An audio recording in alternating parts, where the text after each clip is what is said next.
प्रथम गिनती में गिनाता हूँ, देवताओं का अधिपत्य तुझे प्रदान करता हूँ, सारे देवों में तू प्रथम गिनती में गिना जाएगा, प्रथम पूज्य माना जाएगा। बस शंकर भगवान ने वर दिया, थोड़ी देर बाद कार्तिकेय महाराज आ गए। कौन आना है? जम के बोलो और कार्तिकेय जी आए और आकर बोले पिताजी दंडवत करा, प्रणाम करा, साष्टांग करा, मैं परिक्रमा करता, मैंने परिक्रमा इधर तो देवता सब सारे देवता मिलकर अक्षत छोड़ रहे गणेश जी के ऊपर, स्वस्ति वाचन हो रहा, लोग प्रणाम कर रहे, नमन कर रहे, लोग हवाएं लगा रहे। श्री गणेश जी महाराज की सारी दुनिया में हवाएं लग रही गणेश जी। तो कार्तिकेय ने पूछा माँ ये गणेश जी का जयघोष क्यों हो रहा है, गणेश जी के जयकारे क्यों हो रहा है, गणेश जी के लिए इतना जयघोष? तो माता पार्वती ने भगवान शंकर के शब्दों को कार्तिकेय को सुनाया। कार्तिकेय रो पड़े, माँ मैं परिक्रमा कर कर आया, गणेश जी ने केवल आपकी परिक्रमा लगा ली, आपने उसको प्रथम गिनती में मान लिया। माँ उसने बुद्धि का परिचय दिया और मैंने कर्म का परिचय दिया। बुद्धि का परिचय कर्म,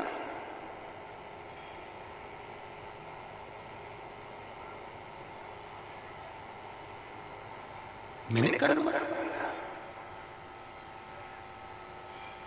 महाराज व्यक्ति को उसके भाग्य का मिलता है कि कर्म का मिलता है? जल्दी बोलो। कर्म का। आपका क्या विचार है? ये लोग तो बहुत दूर बैठे इसलिए इनसे पूछ ही नहीं लिया। व्यक्ति को उसके भाग्य का मिलता है कि कर्म का मिलता है? पुरुषों से भी पूछने का मन है मेरा भाऊ, बोलो तो सही कि उसके कर्म का मिलेगा कि भाग्य का मिलेगा?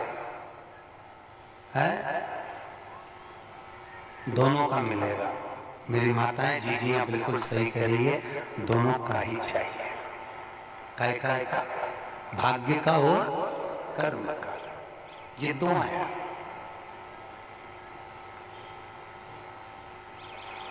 बैंक में एक लॉकर होता है, उस लॉकर में लोग अपनी रकम रखते हैं। बोलो तो सही है गलत? रखते कि नहीं रखते? अपनी चेन, अंगूठी, मोबाइल, पर्स सब लॉकर के अंदर रखते हैं। बैंक में लॉकर होता है, लॉकर में रखने के बाद में लॉकर की दो चाबी होती है। कितनी चाबी लॉकर की? दो। एक चाबी तुम्हारे पास, एक चाबी मैनेजर के पास। तुम्हारी चाबी कितनी भी लगा लो, जब तक मैनेजर की चाबी नहीं लगेगी तब तक वो लॉकर, अरे बोलो जम के, नहीं खुलेगी। और बैंक का मैनेजर कितनी भी चाबी लगा ले, लॉकर खुलेगा क्या? नहीं, तुम्हारी चाबी लगना जरूरी है। उसी तरह तुम्हारी चाबी है कर्म की चाबी, तुम कितनी भी घुमा लो पर वो ताला नहीं खुल सकता जब तक मैनेजर मेरा शंकर अपनी भाग्य की चाबी घुमा कर नहीं जाए। इसलिए तुम कर्म करो, भाग्य की चाबी मेरा भोलेनाथ घुमाएगा, और कब क्या दे जाए तुम्हें मालूम ही नहीं पड़ पाएगा। इसलिए चाबी दोनों होना चाहिए, एक भाग्य की, एक कर्म। दो चाबी होंगी, लॉकर खुलेगा। अगर एक चाबी लगी तो लॉकर नहीं खुलेगा। गणेश जी महाराज को भगवान कार्तिकेय महाराज बोल रहे हैं, माँ मैं कर्म करने गया था, मैं परिक्रमा करने गया था, और यहाँ गणेश जी महाराज को तुमने प्रथम गिनती में बना दिया। माँ ये क्या हुआ? माता पार्वती को गुस्सा तो बहुत आया, क्रोध भी आया। माँ पार्वती की आंख में अश्रु भी भर गए महाराज, आंसू है माता पार्वती के नयन अश्रु।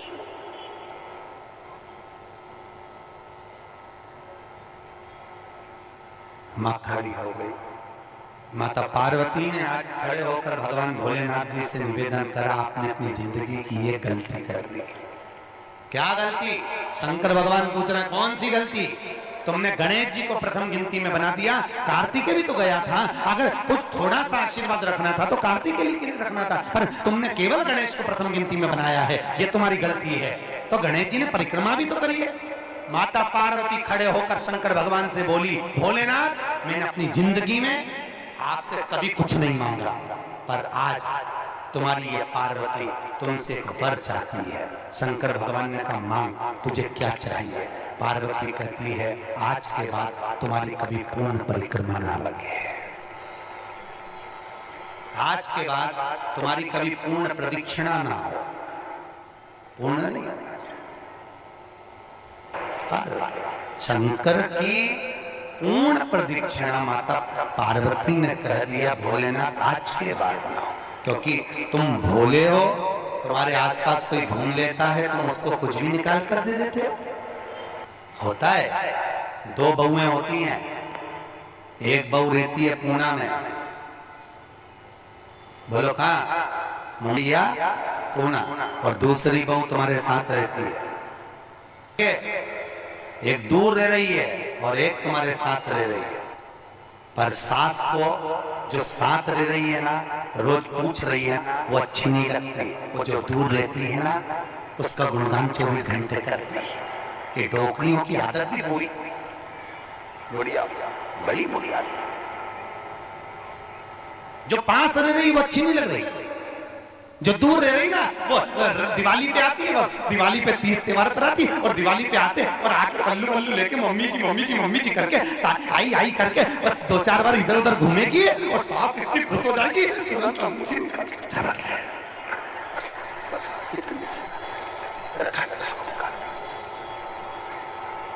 जो तुम्हारे पास में है वो बुरी लग रही है, वो चाय दे रही है, दूध दे रही है, बस बोलने में कभी कभी बोल देती है, अब बहुएं हैं बेचारी, हो जाता है। एक सास बहू से कहती है, मैं सुबह 5 बजे उठती हूँ, तू 4 बजे उठा कर, और झगड़ा करते करते हमारे पास आ गए और हमारे पास आके बोली, गुरुजी ये मेरी सास मुझे परेशान कर रही है। बोला तेरी सास को क्या बोल रही है? तो कि मैं 5 बजे उठूं तो बहू 4 बजे उठना चाहिए। तो मैंने कहा अच्छी बात बोली, कोई दिक्कत वाली बात नहीं है। एक काम कर, बहू की उम्र है 20 साल, तेरी उम्र है 70 साल, तू 20 साल की बन जा, मैं भी इसको जगाना चालू कर देता हूँ। जब तुम, वो कहते हैं ना, सास भी कभी बहू थी, जब तुम बहू थे तुम भी खूब मस्त चकाचक सोते थे, और तुम्हारी सास पहले होते थे, बुढ़ापे में नींद नहीं आती जीजी, नहीं आती। आती क्या?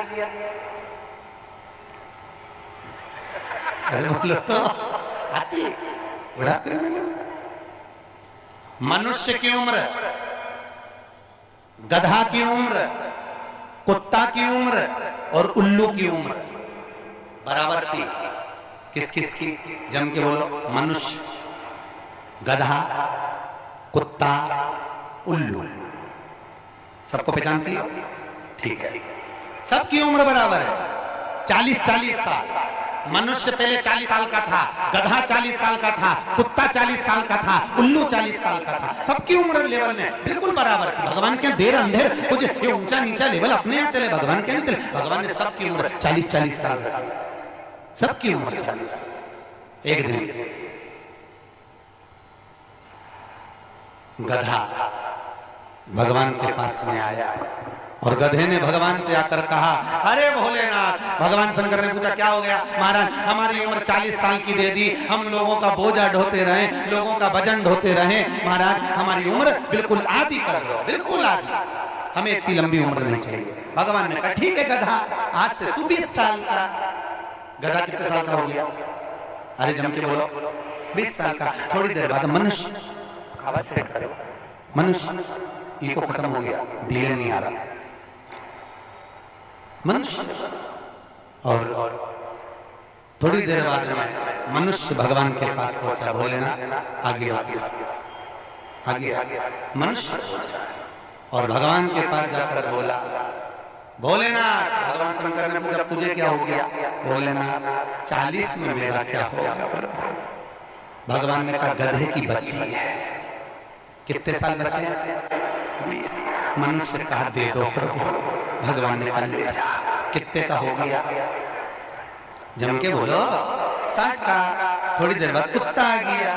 कुत्ता शंकर जी से बोले भोलेनाथ। शंकर भगवान ने पूछा तुझे क्या हो गया? महाराज 40 साल की उम्र दे दी, लोगों के दरवाजे पर बैठा रहूं, दरवाजे पे बैठ कर झूठन चाटूं, दरवाजे पे बैठ के रोटी खाऊं, दरवाजे पे दुम हिलाऊं और दरवाजे पे से चिल्लाऊं महाराज मेरी उम्र कम कर दो। भगवान ने कहा ठीक है कुत्ता, आज से तू 20 साल। थोड़ी देर बाद मनुष्य फिर आ गया। भोलेनाथ 60 में क्या होगा? भगवान ने कहा कुत्ता की बच्ची है कि चल जाएगी, ले जा। कितने का हो गया? 80। थोड़ी देर बाद उल्लू आया। उल्लू ने आकर कहा भोलेनाथ। भगवान शंकर ने पूछा तुझे क्या हो गया? महाराज 40 की उम्र दे दी, रात रात भर जगता रहूं, पेड़ पे टंगा रहूं, रात रात भर मुझे नींद नहीं आती भोलेनाथ, मेरे को रात भर चौकीदारी करना पड़ती, रात भर पेड़ पे बैठा रहता हूँ, रात पर बैठा रहता हूँ, मेरी उम्र कम कर दो। भगवान ने कहा कितनी कम कर दो? बिल्कुल आधी कर दो। भगवान ने उनकी उम्र आधी कर दी। कितने साल का हो गया? 20 साल का। थोड़ी देर बाद मनुष्य आ गया। मनुष्य आकर बोला अरे भोलेनाथ। शंकर भगवान ने पूछा क्या हुआ? 80 में मेरा क्या होगा? भगवान ने कहा उल्लू की बच्ची है, ले जा। कितने का हो गया? 100। अब तुम खुद देखो 40 वर्ष तक मनुष्य अपनी जिंदगी को सही जीता है। कितने साल? जम के बोलो जरा।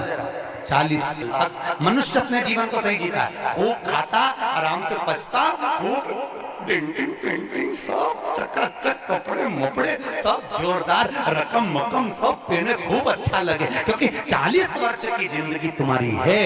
तो 40 साल तक मनुष्य अपने जीवन को सही जीता है। 40 के बाद की लगी थी? जम के बोलो गधे की। तो 40 से 60 तक मनुष्य गधे जैसा बोझा ढोबड़ा करना है, शादी करना है, मायरा भरना है, परिवार को पालना है, तो बोझा ढोरा। जैसे गधा बोझा नहीं ढोता, ऐसे 60 तक बोझा ढोया। 60 के बाद उम्र किसकी लगी? कुत्ता की। जब 80 की उम्र में आता है तो कुत्ते को दरवाजे पे रखा जाता है। जब तुम्हारी 80 की उम्र होगी तो घर के लोग कुर्सी डाल के खटिया पलंग दरवाजे के पास हॉल में बिठा देंगे और रोटी भी दरवाजे के पास, चाय भी दरवाजे के पास, क्योंकि कुत्ते को अंदर परमिशन नहीं है। बाहर। और कोई भी मिलने आया तो चिल्लाया वही से आवाज लगा रहा, क्योंकि कुत्ते की उम्र लगी है। अब कुत्ते के बाद में 80 के बाद 80 से 100 उल्लू की। डॉक्टर साहब क्या गए? डॉक्टर साहब मुझे रात में नींद नहीं आती। डॉक्टर साहब ने टेबलेट दे दी, नींद की गोली दे दी, डॉक्टर साहब ने इंजेक्शन लगा दिया। कितने भी अच्छे अच्छे डॉक्टर को दिखा लेना, पर 80 से 100 साल की जब उम्र होगी डॉक्टर को क्या मालूम कि किसकी लग गई। शिव महापुराण कहती है 80 से 100 में कितनी भी दवाई खाओ, कितने भी इंजेक्शन लगवाओ, पर रात्रि को नींद नहीं आएगी। गोली खा भी लोगे तो रात के 1:30-2 बजे तक चकाचक सोएगी, 2 बजे के बाद उल्लू जैसी बैठी रहेगी। 2 बजे के बाद कितना भी खाओ, कितनी भी दवाई खाओ, कितने भी अच्छे डॉक्टर को दिखाओ, पर 80 से 100 में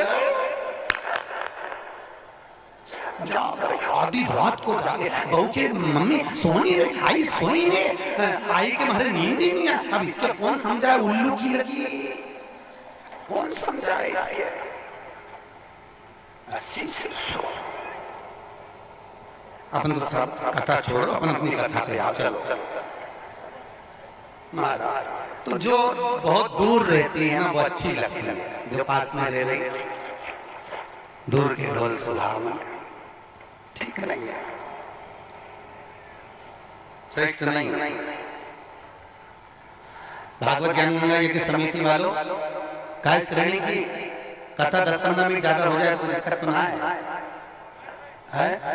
हाँ, क्या विचार है तुम्हारा? नहीं, अगर खाना हो तो मैं तो अच्छा तुम किस्म कर दूंगा, मिर्ची का ठेसा तैयार।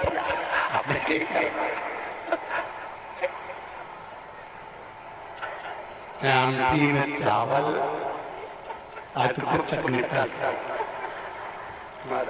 अगला प्रश्न है, तो ये प्रदक्षिणा का प्रश्न। अगला प्रश्न,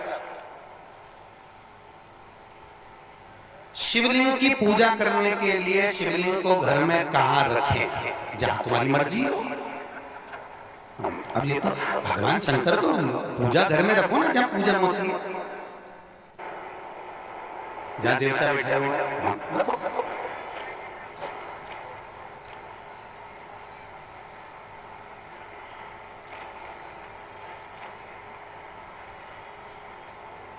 पीपल के पेड़ को सोमवती अमावस्या के दिन 108 फेरी क्यों लगाई जाती है? वाह, बहुत बढ़िया। हमने तो नहीं की लगाओ, अब तुम्हारा मन है 108 लगाने का। याद रखना, पीपल के वृक्ष की परिक्रमा करने से वैभव बढ़ता है, आंवले के वृक्ष की परिक्रमा करने से लक्ष्मी बढ़ती है। याद रखिए, तुलसी की परिक्रमा करने से सौभाग्य बढ़ता है। अब 108 मन का लगाओ, चाहे 208 लगाओ, 216 लगाओ, ये आपके ऊपर है। यहाँ आपका भाव होना चाहिए कि हम भगवान को कैसे रिझाएं, कैसे रिझाएं, ये आपका भाव। उसका फल क्या है? तो उसका फल वैभव प्राप्ति का है, धन प्राप्ति का, यश प्राप्ति का। आप जितना नहीं लगा।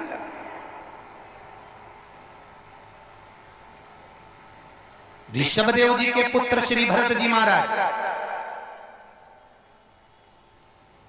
अपनी योनि से छूटे तो हिरण की योनि में गए। हिरण की योनि पाने के बाद श्री ऋषभदेव जी के पुत्र जो भरत जी थे, हिरण की योनि में आने के बाद में, हिरण की योनि पाने के बाद भरत जी को लगा कि मैं इस हिरण की योनि में पड़ गया हूं, इससे मुक्ति कैसे मिलेगी? तो हिरण की योनि में आने के बाद भरत जी महाराज पीपल के वृक्ष के नीचे जो संत बैठे हुए थे, उनकी 108 परिक्रमा करते थे हिरण की योनि में। तो हिरण की योनि के 108 परिक्रमा कर रहे थे। उस दिन की सोमवती अमावस्या का दिन, जिस दिन हिरण की योनि से परिक्रमा करते करते भरत जी महाराज छूट गए थे और वापिस मनुष्य की योनि में आ गए थे। ये 108 परिक्रमा का फल है। ऋषभ जी के पुत्र हिरण की योनि से छूटकर परमात्मा की भक्ति को मनुष्य देह में ले गए। शायद हो सकता है हम मानव की देह में हैं और मनुष्य की देह में आकर अगर हम भगवान की 108 परिक्रमा लगाते हैं, हम भगवान का भजन करते हैं, 108 परिक्रमा के अंतर्गत हम डूबे रहते हैं, तो हो सकता है मनुष्य की योनि से छूटकर हम देव योनि में चले जाएं, भगवान की परास प्राप्त हो जाए। तो शास्त्र कह रहा है, अंजना माता गौतम बाबा से कहने पर शंकर की आराधना कर रही और आराधना करी माता अंजना ने, शिव जी की आराधना करी, शंकर की जब आराधना करी, शंकर का अभिषेक करा, भगवान भूत भावन प्रसन्न हो गए और शंकर भगवान ने उसी समय माता अंजना को वर प्रदान करा, तो चिंता मत कर, तेरे घर में पुत्र होगा। पुत्र, तो क्यों चिंता कर? भगवान शंकर जब भी देते हैं छप्पर के देते हैं। भगवान कृष्ण के यहाँ कितने बच्चे दिए? 1,77,000। अब अंजना माता की यहाँ भगवान संतान दे रहा है। भगवान अंजना माता की यहाँ हनुमान जी महाराज कितने भाई थे?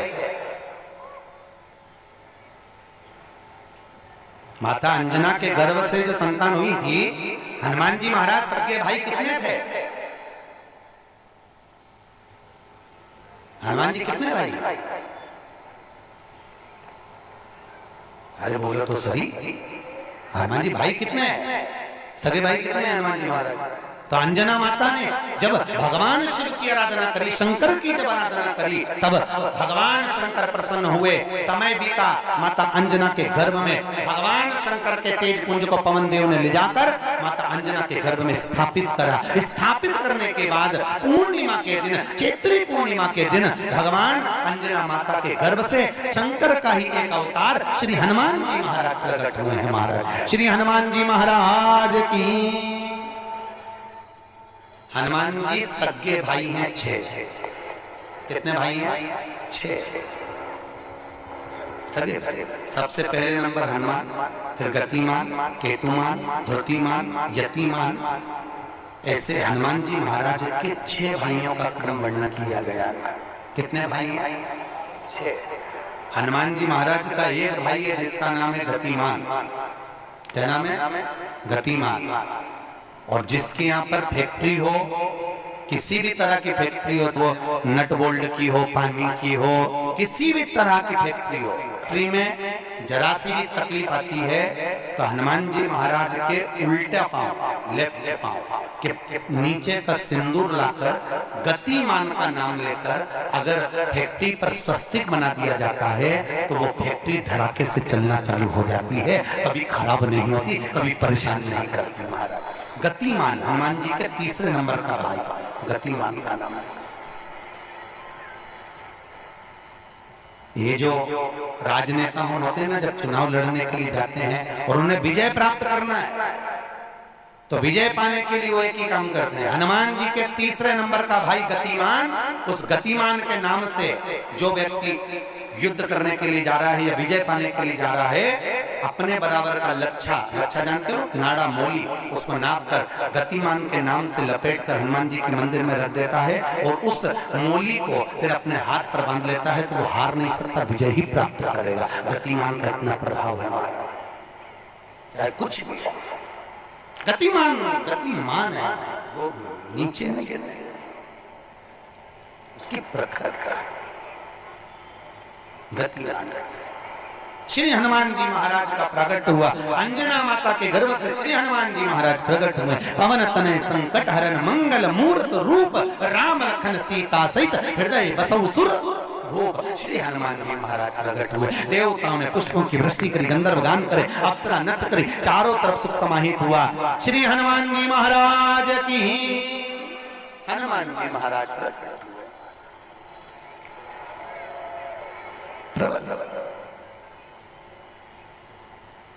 रावण को मारने में सबसे ज्यादा सहयोग किसने करा था?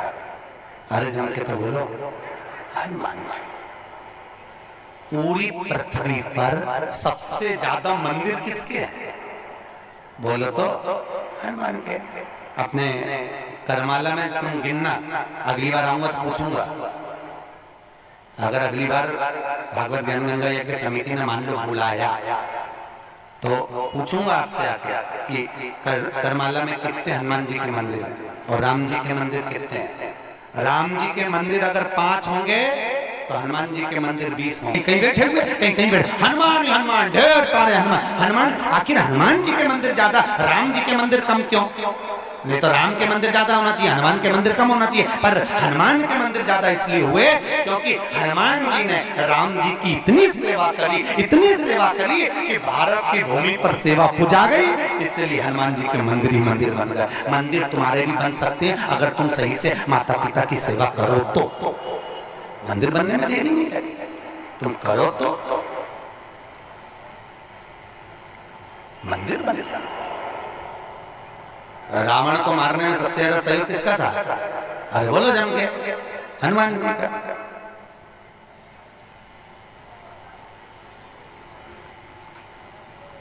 राम जी ने रावण की नाभि में बाण मारा था कि नहीं मारा था? अरे बोलो जम के, क्या था नाभि में? अमृत।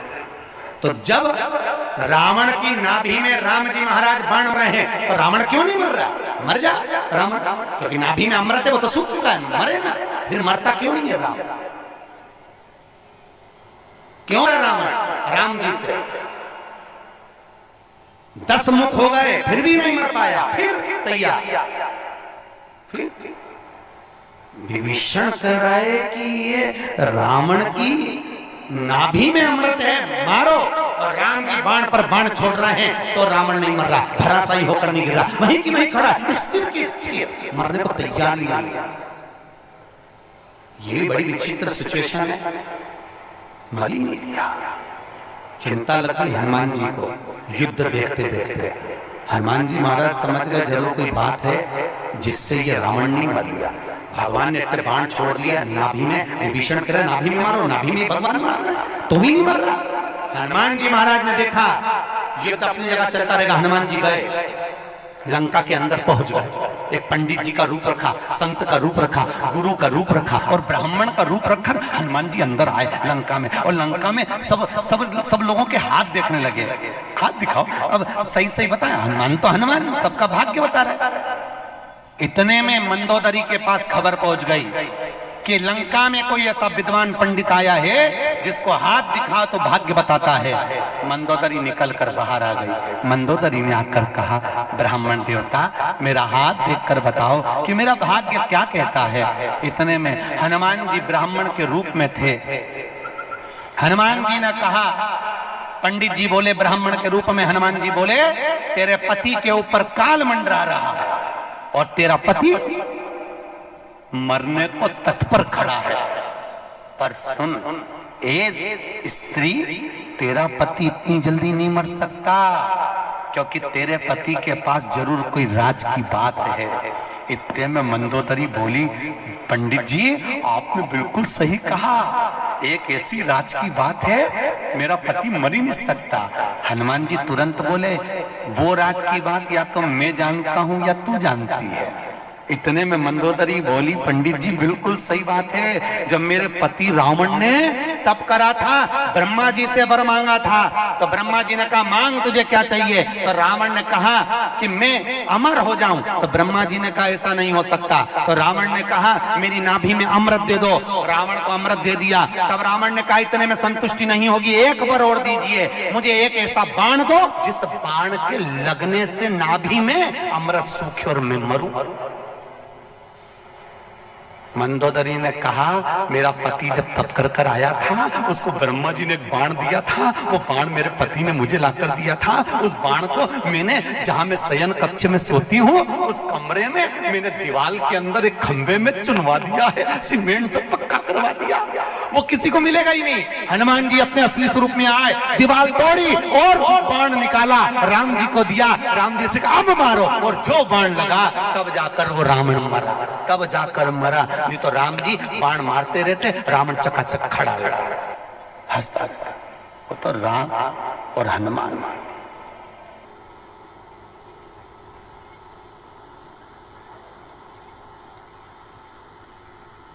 रावण न मरेगा मेरे राम के बिना, और राम न मिलेंगे हनुमान के बिना। श्री राम जय जय राम, श्री राम जय राम। भगवान राम जी महाराज आनंद में विराजमान, इसलिए भगवत भजन का स्मरण है, भगवत नाम का श्री हनुमान महाराज। पवन तनय संकट हरन, मंगल मूर्ति रूप, राम लखन सीता सहित हृदय बसौ सुर। भगवान श्री हनुमान जी महाराज सहज नहीं, हनुमान जी महाराज आनंद में स्थापित हुए, विराजमान हुए।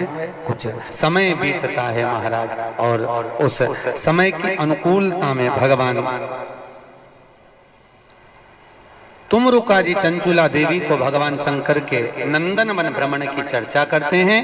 भगवान शंकर माता पार्वती के साथ में काशी घूमने के लिए गए। माता पार्वती अकेली बैठी हुई थी, शंकर भगवान को जाना पड़ा कोई काम से। पार्वती जी बोली मैं अकेली क्या करूंगी भोलेनाथ। शंकर भगवान ने कहा पार्वती तेरे एकांत को मिटाने के लिए तू इस वृक्ष से, सामने अशोक का वृक्ष था, इस वृक्ष से जो मांगेगी वो तुझे मिल जाएगा। पार्वती जी ने अपने शोक को दूर करने के लिए, एकांत को दूर करने के लिए अशोक के वृक्ष से एक अशोक सुंदरी को प्रकट करा। शंकर भगवान की 6 नंबर की लड़की है अशोक सुंदरी। थोड़ा आवाज बढ़ाओ, रिटर्न किया।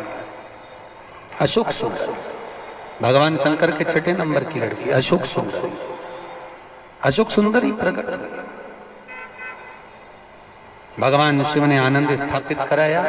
समय आया, आगे जो वर्णन आया, भगवान भूत बामन भूतेश्वर भगवान शिव 12 ज्योतिर्लिंग की कथा का स्मरण कराते हैं। 12 ज्योतिर्लिंग की कथा यहाँ पर प्रारंभ होती है महाराज।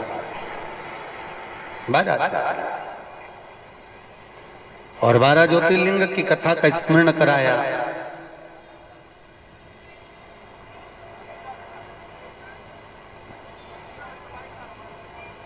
मुख्य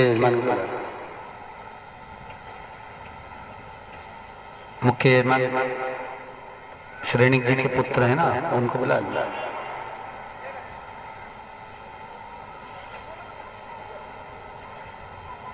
10 मिनट श्रेणिक जी जो मुख्य यजमान रोज पूजन में बैठे हैं, आपके पुत्र और बहू, उनको 5 मिनट 10 मिनट के लिए बुला दो, जोड़े से बिठा दो उनको सामने।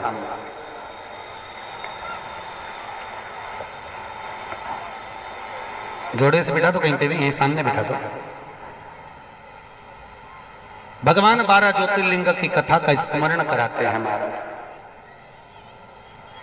श्री तुमरुका जी चंचुला देवी से कहते हैं, चंचुला ये 12 ज्योतिर्लिंग की कथा है जो अखंड सौभाग्य को देने वाली है, लक्ष्मी की वृद्धि करने वाली है, सुख समृद्धि देने वाली है, कार्य में उन्नति देने वाली है, उत्तम फल की प्राप्ति कराने वाली है, वंश की वृद्धि कराने वाली है और हर कार्य में सफलता प्रदान करने वाली 12 ज्योतिर्लिंग की कथा है। महाराज चंचुला देवी कहती है, महाराज वो 12 ज्योतिर्लिंग की कथा हमें श्रवण कराएं। भगवान शंकर ने अपनी जटा में से बेलपत्र को निकालकर अपने हाथ में रखा है और हाथ में बेलपत्र लेकर भगवान शंकर 12 ज्योतिर्लिंग की कथा का रस स्वादन ग्रहण करते हैं। प्रथम एक बार चंद्रदेव को अपनी काया का अभिमान हुआ, काया के अभिमान से चंद्रदेव बड़े प्रखर हुए और अपनी केवल एक धर्म पत्नी रोहिणी पर ध्यान देते थे, बाकी की पत्नियों पर ध्यान नहीं दिया। सारी धर्म पत्नियों ने जाकर दक्ष प्रजापति से विनती करी। दक्ष ने चंद्रदेव को समझाया, चंद्रदेव तुम मान जाओ, अपनी काया का अहंकार ना करो। चंद्र मानने को तैयार नहीं, रोहिणी पर आती ज्यादा थी। एक दिन दक्ष प्रजापति ने श्राप दे दिया, अरे चंद्र मैंने अपनी इतनी बेटियां तुझे ब्याही और उसके बाद भी तू केवल एक कन्या पर ध्यान देता है, अपनी धर्म पत्नियों पर ध्यान नहीं दिया। मैं तुझे श्राप देता हूं, तेरा शरीर टपक टपक कर गिरे, तुझे क्षय रोग हो जाए। क्षय शरीर टपक टपक कर नीचे गिरने लगा। महाराज चंद्रदेव इधर उधर भटकते हुए देवऋषि नारद के पास पहुंचे। नारद जी महाराज अपनी मस्ती में भगवत भजन में लगे हुए थे। महाराज नारायण श्रीमन नारायण, नारायण श्रीमन नारायण, नारायण श्रीमन नारायण। गाइए सब गाइए, नारायण श्रीमन नारायण। ओ नारायण श्रीमन नारायण, नारायण श्रीमन नारायण, नारायण श्रीमन नारायण, नारायण श्रीमन नारायण, नारायण श्रीमन नारायण, नारायण श्रीमन नारायण, नारायण श्रीमन नारायण, नारायण श्रीमन नारायण, नारायण श्रीमन नारायण, नारायण श्रीमन नारायण, नारायण श्रीमन नारायण, नारायण श्रीमन नारायण, हे नारायण श्रीमन नारायण, नारायण श्रीमन नारायण, नारायण श्रीमन नारायण, नारायण श्रीमन नारायण। श्री नारायण जी महाराज मिले भगवान चंद्रदेव ने विनती करी, महाराज मुझे काया का रोग हो गया है, कृपा करो। भगवान चंद्र की विनती सुनकर देवऋषि नारद ने शंकर जी का पूजन का विधान बताया। शंकर भगवान प्रकट हुए, चंद्रदेव तुम्हारे काया के रोग को मैं मिटा, तुम यहाँ पर विराजमान रहना। चंद्रदेव को भगवान ने मस्तक पर धारण करा, सोमेश्वर महादेव के रूप में भगवान शंकर विराजित हुए हैं। महाराज बोल सोमन की हर हर। अगला वर्णन आया है श्री मल्लिकार्जुन। कार्तिकेय अपने माता पिता से रुष्ट होकर श्रीशैलम पर जाकर बैठ गए, जहां बैठकर उन्होंने तप किया। शंकर पार्वती उनको मनाने के लिए पहुंचे। आज भी अगर मल्लिकार्जुन में आप जाकर दर्शन करेंगे तो मल्लिकार्जुन में 2 ध्वजा लगती है, एक सफेद एक लाल। कितनी ध्वजा लगती है? 2, सफेद और लाल। मल्लिकार्जुन का एक नियम है, वो 2 ध्वजा पूरे महीने में कभी नहीं हिलती है तो केवल एक अमावस्या के दिन, एक पूर्णिमा के दिन। अमावस्या के दिन सफेद ध्वजा हिलती है और पूर्णिमा के दिन लाल ध्वजा हिलती है। बाकी के समय पर ध्वजा नीचे की नीचे लटकी रहती है, कितनी भी हवा चले पर वो ध्वजा हिलती नहीं महाराज, हिलती नहीं, कितनी भी हवा चले। आज भी शंकर और पार्वती कार्तिकेय से मिलने के लिए श्रीशैलम पर आते हैं। श्रीशैलम आज भी भगवान आज अब कार्तिकेय जी वहां विराजमान हुए। भगवान शंकर उनसे मिलने के लिए वहां पधारे। मल्लिकार्जुन के रूप में भगवान शिव विराजमान होते हैं। अगला वर्णन आया है महंकाल। दूषण नाम का राक्षस ब्राह्मणों के बच्चों को निचोड़कर उनका रक्त पीता था। भगवान को सभी ब्राह्मणों ने पुकारा। भगवान ने कहा दूषण को वरे कि ये जब मरेगा इसका रक्त जहां गिरेगा उससे और भी दूषण उत्पन्न हो जाएंगे, तो एक काम करो। भगवान शंकर ने कहा मेरी बहन के पास जाओ। शंकर जी की एक बहन थी, केवल एक बहन शिव जी, जिसका नाम था क्षिप्रिया। क्या नाम था? क्षिप्रिया, जिसको आजकल लोग छिपरा कहने लगे। शिव जी की एक ही बहन थी क्षिप्रिया। तुम मेरी बहन के पास जाओ और मेरी बहन क्षिप्रिया से कहना कि जब भगवान शंकर अगर दूषण नाम के राक्षस को मारे, जहां जहां उसका रक्त